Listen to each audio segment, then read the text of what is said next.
बिहार के मुख्यमंत्री श्री नीतीश कुमार बात बात में यह कहते हैं कि बिहार बहुत तेजी से उन्नति और प्रगति कर रहा है। पूरे देश को बिहार से सीखना चाहिए। बिहार का मॉडल देश भर में लागू होनी चाहिए। वह यह भी कहते हैं कि पूछ लो अपने बाप दादाओं से, इससे पहले का बिहार क्या था और अब का बिहार क्या है। बिहार के शिक्षा मंत्री भी लगातार सुर्खियों में बने रहते हैं।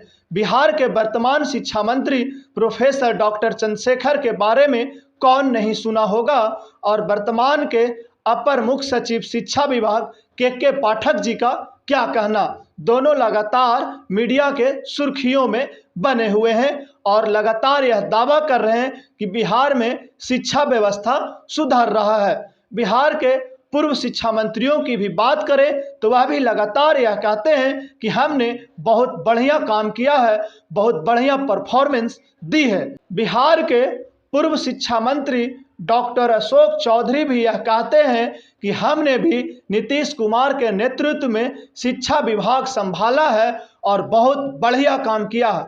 वे कल ही मीडिया में कुछ शिक्षण संस्थानों को भी गिना रहे थे और वाहवाही करवाने की कोशिश कर रहे थे कि नीतीश के नेतृत्व में बिहार में शिक्षा विभाग में बहुत अच्छा काम हुआ है। अब वे डाटा तो देते नहीं कि उन आधार पर यह कहा जाए कि बिहार का शिक्षा मंत्रालय बहुत अच्छा काम किया है और इसी मॉडल को देश भर में लागू करने की बात मुख्यमंत्री नीतीश कुमार करते हैं। अब केंद्रीय शिक्षा मंत्रालय भारत सरकार का यह रिपोर्ट आया है, एक रिपोर्ट जारी हुई है, progress grading index. Progress grading index देश भर के राज्यों और केंद्र शासित प्रदेशों के स्कूली शिक्षा पर आधारित रिपोर्ट जारी करती है कि कौन से राज्य में शिक्षा का क्या हाल है, वहाँ के शैक्षणिक इंफ्रास्ट्रक्चर का क्या हाल है। अब 21-22 का यह रिपोर्ट जब जारी हुआ है तो बिहार टॉप कर गया है। जी हाँ, बिहार नीचे से चौथे स्थान पर है और शायद यही टॉप होने का कारण नीतीश जी बार बार यह कहते नजर आते हैं कि बिहार के मॉडल को देश भर में लागू करना चाहिए। नीतीश जी यह चाहते हैं कि पूरा देश भर में शिक्षा व्यवस्था का यही हाल हो और हर राज्य इसी तरह टॉप करता रहे। यह जो प्रोग्रेस ग्रेडिंग इंडेक्स जारी होता है, इसमें कुल 73 तरह के प्रश्नों का जवाब ढूंढा जाता है और इसके आधार पर राज्य को नंबर दी जाती है। नंबर देने के बाद उसका ग्रेडिंग होता है।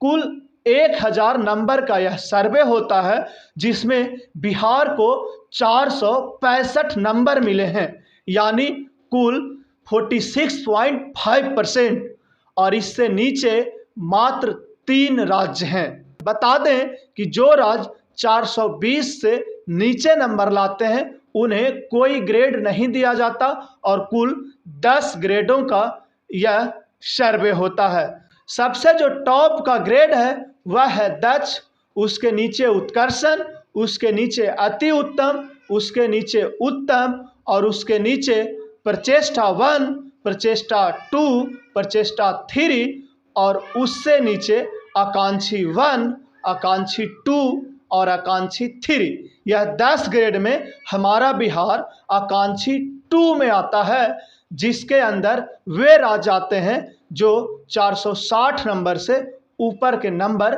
प्राप्त करते हैं और बिहार का नंबर है मात्र 465। आपने सुना होगा कि कोई बच्चा जब परीक्षा में बैठता है और वह 1-2 नंबर से फेल होने को रहता है तो उसे 5 नंबर तक ग्रेस मार्क्स दे दिया जाता है और उसे पास कर दिया जाता है। भला हो इस सर्वे में शामिल लोगों का जिन्होंने इसका खासा ख्याल रखा और बिहार जो सबसे निचले वाले ग्रेडिंग में शामिल होने वाला था उसे 5 और नंबर देकर 465 कर दिया गया और बिहार नीचे से ग्रेडिंग सिस्टम में दूसरे नंबर पर आ गया और पूरे ऑल ओवर राज्यों में मार्क्स के मामले में चौथे नंबर पर। उससे नीचे मात्र 3 राज्य हैं जो 465 से नीचे के अंक प्राप्त किए हैं और इसी मॉडल को शायद बिहार के मुख्यमंत्री पूरे देश में लागू करना चाहते हैं कि बिहार सबसे अच्छा परफॉर्मेंस कर रहा है, तभी तो नीचे से टॉप कर जाता है। और इससे नीचे भी बिहार के 3 राज्य हैं, हम तो कम से कम उस 3 से ऊपर हैं। एक और बात हम आपको बता दें कि नीतीश जी यह कहते हैं कि बिहार में स्मार्ट क्लास लगा दिया गया है, स्मार्ट बोर्ड लगा दिया गया है और बच्चे डिजिटल माध्यम से पढ़ाई कर रहे हैं।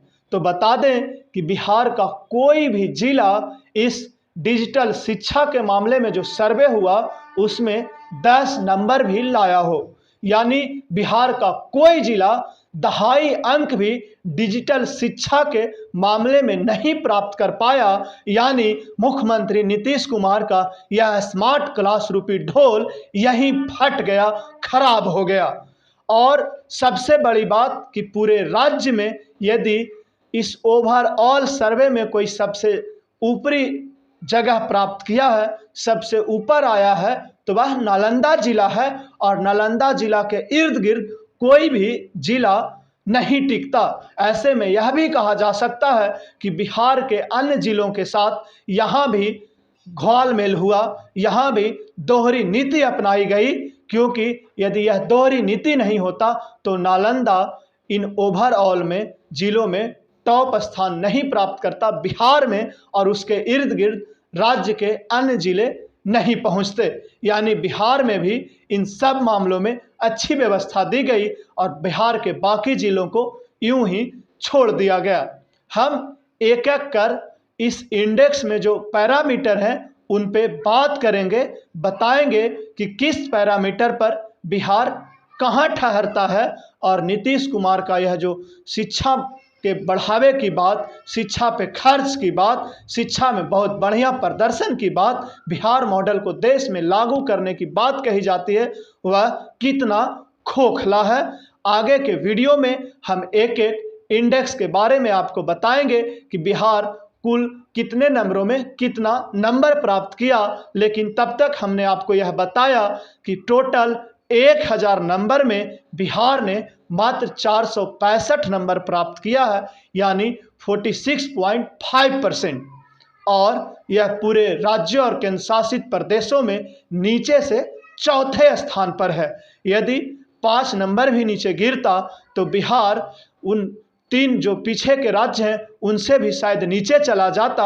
और ग्रेडिंग सिस्टम में जो 10 ग्रेडिंग का पैमापा है उसमें नीचे से दूसरे नंबर पे है, यानी 9वां ग्रेडिंग में 9वां स्थान मिला है। यदि वह 5 नंबर कम जाता तो बिहार 10वें स्थान पर आता इस ग्रेडिंग सिस्टम में। हम अगले वीडियो में बाकी एक एक इंडेक्स के बारे में ठीक से समझाएंगे। अभी के लिए इतना ही। अब इंतजार करिए इस सीरीज के अगले वीडियो का। धन्यवाद।